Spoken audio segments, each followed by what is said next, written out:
Nous allons parler de la transformation d'un établissement en musée virtuel inclusif avec Laetitia Portal, qui est la fondatrice d'Hello Art Up. Bonjour Laetitia.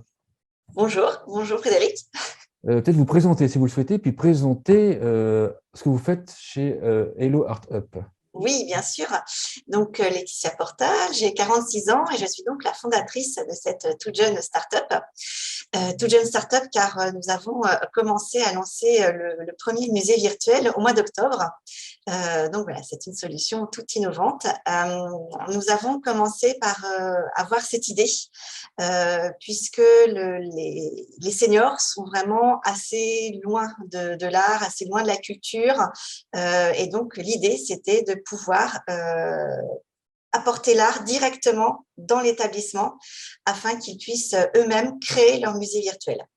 Donc, le but, c'est de les rendre actifs. Quand on parle d'établissement qu'on concerne bien, il s'agit de quel établissement? Quel type Alors, d'établissement? les EHPAD, les résidences autonomie, les résidences services, les MARPA. D'accord. Alors, votre idée de musée virtuel inclusif, ça va falloir m'expliquer, parce que c'est très innovant comme idée. Tout à fait. Donc, le musée virtuel inclusif. Alors, pourquoi musée?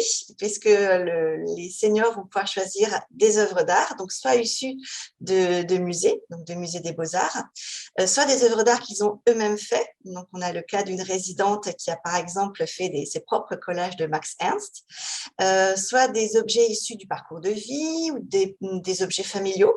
Soit après, ça peut être la culture au sens plus large et par exemple de la littérature. Et donc, je me déplace dans l'établissement, j'enregistre les résidents. Donc là, on est dans la partie musée virtuel inclusif. Donc, je les enregistre et j'enregistre également les collaborateurs et les membres des familles qui voudront participer à ce projet. En ce sens, on est inclusif. Et ensuite, Mais quand vous dites enregistrer, ça veut dire c'est en vidéo. On est bien d'accord. alors non, c'est uniquement de l'audio, De uniquement l'audio, avec d'accord. un micro. D'accord, Uniquement avec un micro, je peux réaliser aussi des vidéos. Donc, d'accord. par exemple, le directeur de l'établissement, mais en général, c'est réservé voilà, au directeur ou à quelques personnes, mais ça rassure énormément les résidents que ce soit uniquement avec de l'audio. D'accord, très Et bien. d'ailleurs, je fais en général 3 ou 4 prises de son que je monte ensuite pour faire la capsule sonore. Et dès qu'ils écoutent leur voix, je leur fais écouter tout de suite le premier enregistrement. Et ils sont voilà, très, très rassurés en général d'entendre leur voix et ils la découvrent très souvent. Et voilà, c'est je ne me souvenais pas que c'était aussi beau de m'entendre. D'accord. Et donc, l'enregistrement, ensuite, quelles sont les différentes étapes? Et à la fin, surtout, ce qui m'intéresse, qu'on comprenne tout de suite, c'est qu'est-ce qu'on obtient? Donc, le musée virtuel inclusif, donc inclusif puisqu'on inclut les collaborateurs de l'établissement et les membres des familles, et virtuel puisque je place ces capsules sonores à l'intérieur de la visite virtuelle de l'établissement. Donc, à la fois les parties intérieures, donc les salles communes, salons, salles à manger, et également les jardins à l'extérieur. D'accord. Donc, c'est-à-dire qu'au final, on a, je ne sais pas si vous avez appelé ça comme ça, une vidéo de l'intérieur de l'EHPAD, enfin, des espaces que l'on fait dans l'EHPAD, avec à chaque point des petits points où on découvre les capsules sonores. J'imagine que c'est ça. Exactement. Donc, il y a 2 formes sur lesquelles on arrive avec cette solution. À la fois la visite virtuelle, donc là, on est vraiment comme un Google Street View. On peut se balader librement à l'intérieur et cliquer au fur et à mesure les commentaires que l'on souhaite.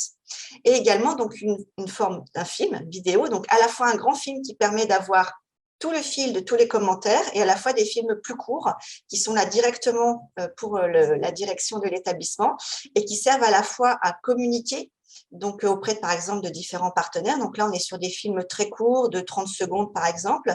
À la fois, je fais des films un peu plus longs, de 2 minutes, 3 minutes, qui là servent aux nouveaux résidents, par exemple, pour une nouvelle entrée, par exemple, dans un EHPAD, pour humaniser et donc pour que cette personne puisse découvrir les nouveaux résidents avec lesquels il va vivre sous cette forme de l'art et de la culture. Justement, l'objectif de ce musée virtuel inclusif. L'objectif, alors il est de plusieurs manières de pouvoir apporter l'art au sein de l'établissement. Donc, tout d'abord pour les résidents, puisque les résidents participent eux-mêmes à la construction de ce musée. Donc, ils choisissent des œuvres d'art pour lesquelles ils ont de l'appétence, qu'ils ont envie de partager, qui piquent leur curiosité. À la fois pour l'équipe d'animation, puisque ça fait un véritable support pour pouvoir faire différents projets. Donc, par exemple, différents projets d'art plastique qui peuvent se greffer dessus. J'ai aussi des demandes de pouvoir filmer les résidences d'artistes et également donc pour la direction de l'établissement de pouvoir ouvrir son établissement et pouvoir communiquer de manière innovante sur tous les projets qui se font à l'intérieur des murs de la maison. Est-ce que ça a aussi, pour un directeur d'EHPAD, l'intérêt de rendre plus attractif son établissement? Oui, tout à fait. Attractif et puis de le regarder sous un jour nouveau. Donc, notamment aussi pour les collaborateurs, d'améliorer la qualité de vie au travail, puisque j'ai eu beaucoup de retours de collaborateurs qui étaient vraiment enthousiastes de pouvoir proposer, de pouvoir partager l'établissement dans lequel ils travaillaient, donc filmer avec cette réalité virtuelle qui permet de se balader complètement voilà, de manière comme un Google Street View. Donc, c'est vraiment très, très, très impactant et ça remplit de fierté. Donc, à la fois, le directeur d'établissement, c'est ce que m'a dit donc, une directrice notamment, qui m'a dit que ça la remplissait de fierté, mot pour mot. Et ça, c'est vraiment très chouette d'avoir ce genre de retour. Pour l'instant, les directeurs voient votre solution comme une animation ou comme un outil de communication? Eh bien, les deux, puisque c'est pour les deux usages. Donc, c'est vraiment les deux. Il y a tout d'abord cette partie animation, puisque je me déplace dans l'établissement et puis donc on a cette récolte d'informations, d'enregistrements où donc les résidents découvrent les différentes œuvres que chacun a choisies. Et ensuite, eh bien, la communication et puis la diffusion en dehors de l'EHPAD, donc que ce soit des partenaires par exemple, de pouvoir voilà, montrer sous un autre jour l'établissement. Comment est-ce qu'on fait pour arriver à une idée comme ça?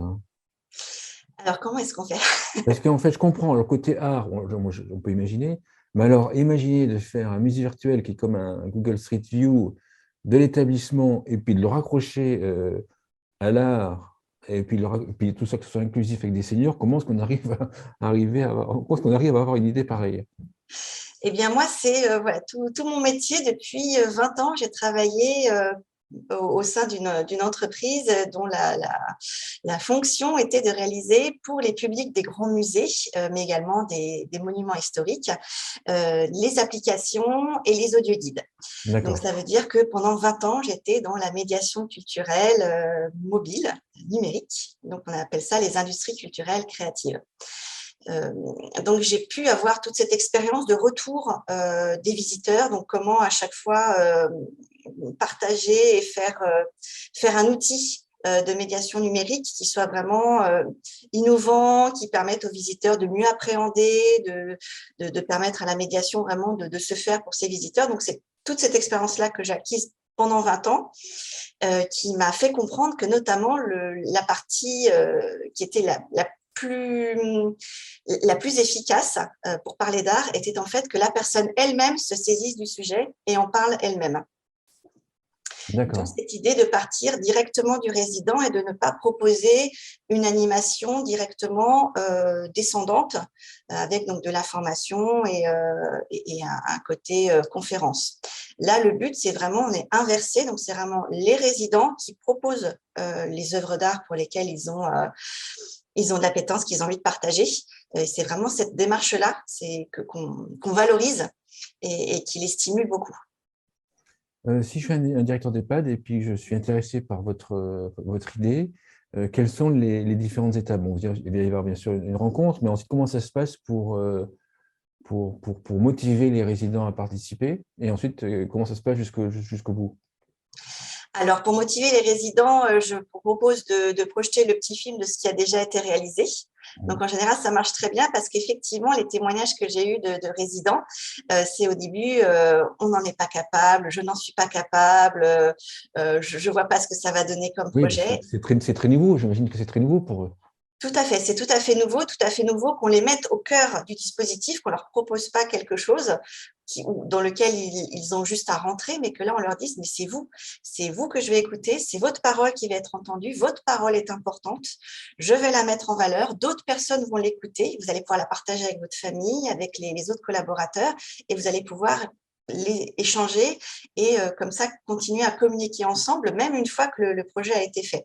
Donc, il y a toute cette première partie où donc je montre le projet et les témoignages des différents résidents qui ont déjà réalisé le projet. Donc ça, en général, on en est à un petit quart d'heure. Et puis très vite, je prends le micro et puis avec les résidents qui sont là, on commence à parler d'art. Donc en prenant des œuvres d'art qui les intéressent. Donc je commence à les interroger tout simplement sur ce qu'ils aiment, ce qu'ils ont déjà vu dans leur par exemple au cours de voyage. Et très vite, en général, les idées rebondissent et c'est pas sur la première œuvre qu'on fait le commentaire, mais en général sur la deuxième ou troisième. Et là, d'un seul coup, on a évidemment une parole qui se libère et beaucoup de souvenirs qui reviennent. Et voilà, et ça devient vraiment très, très, très chouette parce qu'on a vraiment les résidents qui se prêtent au jeu. Et donc, une fois qu'on a deux personnes qui a commencé à parler, très vite, la machine se met en route et puis d'autres résidents viennent, des collaborateurs, parce que j'interviewe également les collaborateurs, voilà, des membres des familles qui veulent venir aussi. Et donc, voilà, ça se fait de manière assez simple. C'était mon métier pendant 20 ans.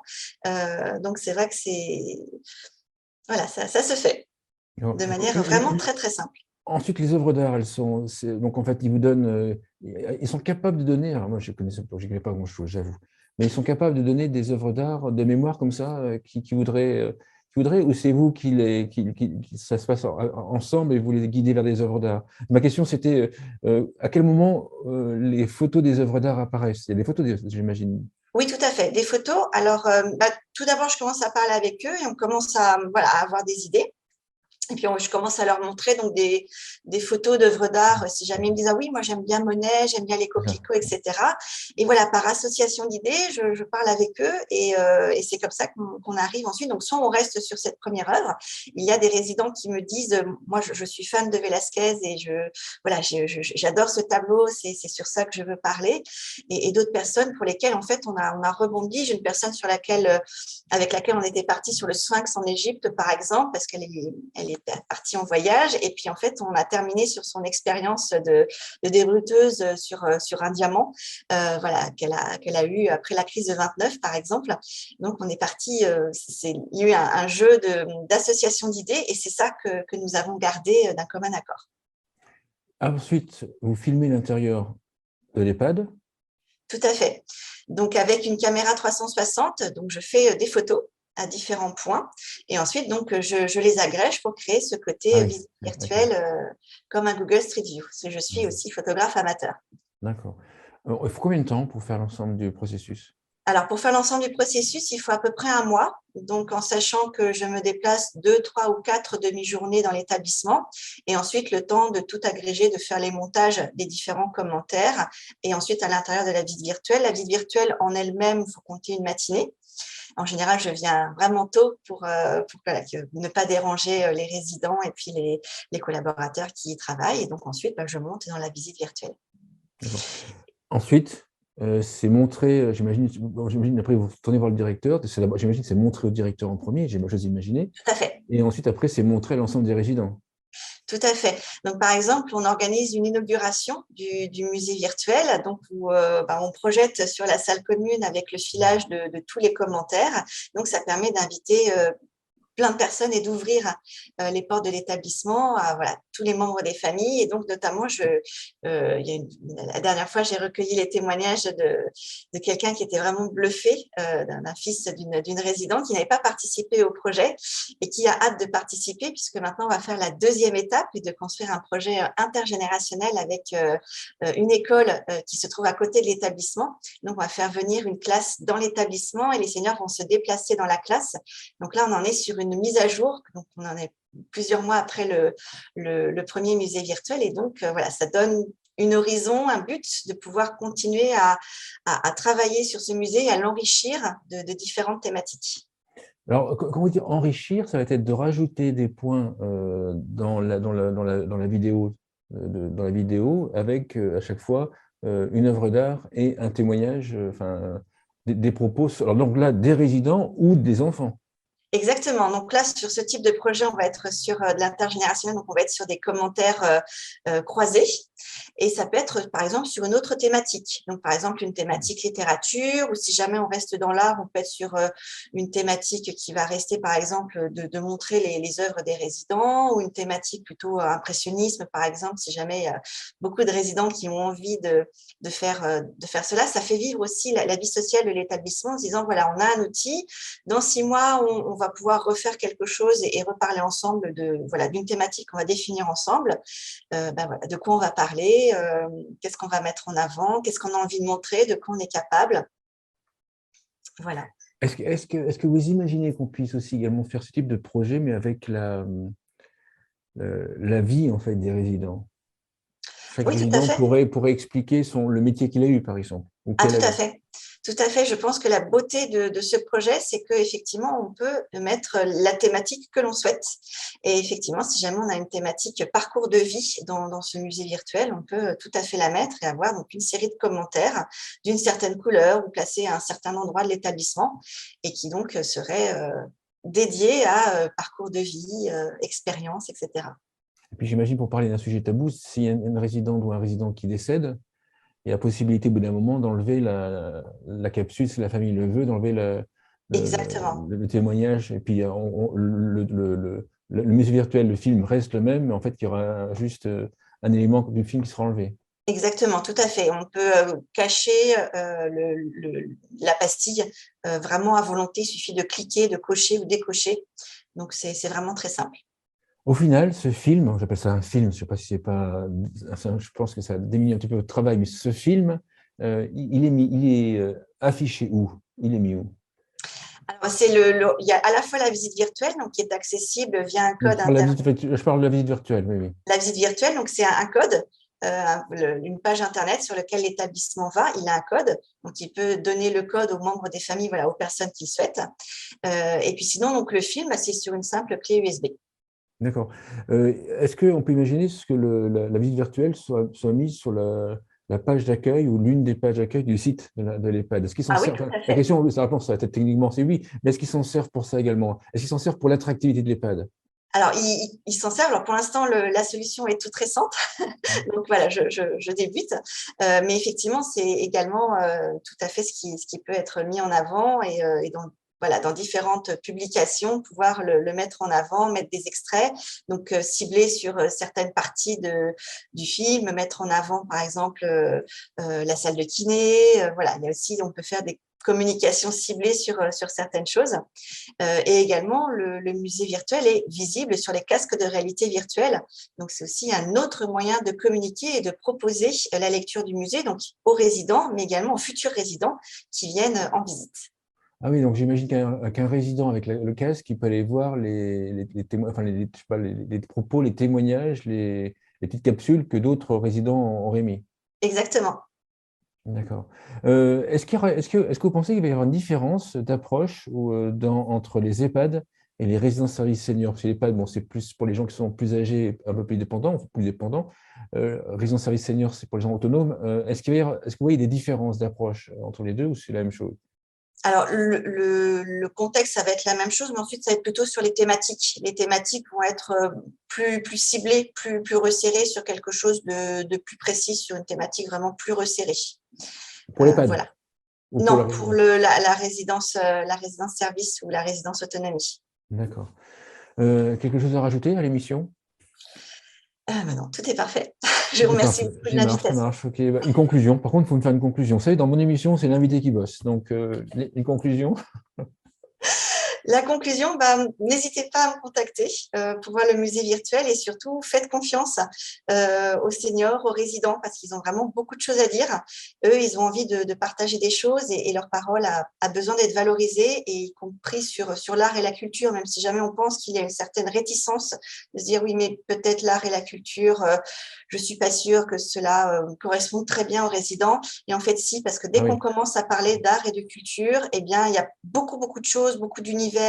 Ça permet de parler de soi au travers d'œuvres d'art. Il y a toujours des souvenirs liés à un moment d'une œuvre qui revient, d'un musée, d'un voyage, un échange aussi avec un membre de la famille qui dit « Mais tu te souviens, maman, quand j'étais petit, tu m'avais emmené voir tel musée, telle œuvre, on était parti en Italie, etc. » Donc, il y a vraiment beaucoup, beaucoup de choses qui se créent au moment de cet enregistrement et ensuite d'échanges, puisqu'on a par exemple des personnes qui ont montré un objet familial voilà, issu d'un héritage de la grand-mère et qui ont montré, voilà, c'est ce que j'ai reçu, un bijou berbère. Et donc, tout de suite, tout le monde, les résidents ont dit « Oh, c'est génial, vous pouvez nous en dire plus ?» Donc, il y a beaucoup d'amitiés qui se créent, beaucoup d'amitiés qui se créent aussi avec les membres des familles des autres résidents, donc du coup, qui viennent voir leur aîné, mais qui ont beaucoup de choses à dire et à partager aussi avec les autres résidents, puisqu'il y a vraiment quelque chose qui se crée autour de l'art. Et c'est ça qui est passionnant. Une question que je vais rajouter, les personnes qui ont Alzheimer, les résidents avec Alzheimer, est-ce qu'ils participent à ce type de travaux?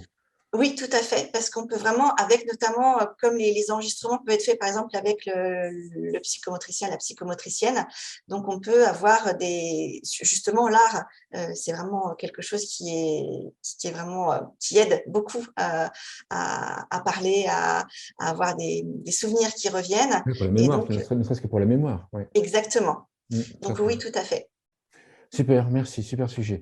Merci Laetitia Portal. Je rappelle que vous êtes la fondatrice d'Hello Art Up. Vous pouvez trouver le lien du site internet sous la vidéo. Merci beaucoup. Merci beaucoup, Frédéric.